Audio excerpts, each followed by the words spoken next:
Teenagers' frontal lobes of the brain are not fully developed. They don't develop fully until your early to mid-20s. And that's the part of your brain that houses consequence and judgment. So the idea, if I do this today, what will happen to me tomorrow? That's not fully there for a teenager. In addition, the part of their brain called the amygdala is this part that basically houses the risk-taking or the impulsiveness. And it's revved up, so revved up in teenagers, really at the greatest level for their lives is during adolescence. So you have this combination of, I feel like taking a risk, it feels super good, I want to do it again and again, and I'm not able to think about what will happen as a result.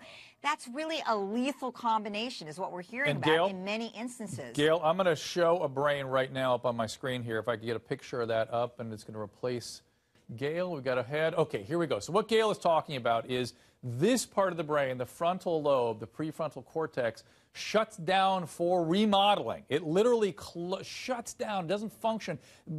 Adolescents are actually relying on you, the adult's frontal lobe, to superimpose on them to protect them from what's happening in here, which is where Gail mentioned the amygdala. That's in this part of the brain over here, which is the part of the brain that registers arousal and feels good when high levels of arousal, particularly during adolescence, are experienced. So you have a part where judgment and consequences are shut down. It's the adult prefrontal cortex that has to step in. The one that's functioning, well, I'm going to remind you again, I see this picture, this whole area of the brain, executive function, judgment, projection of consequences in the future, shut down. Shut down for remodeling during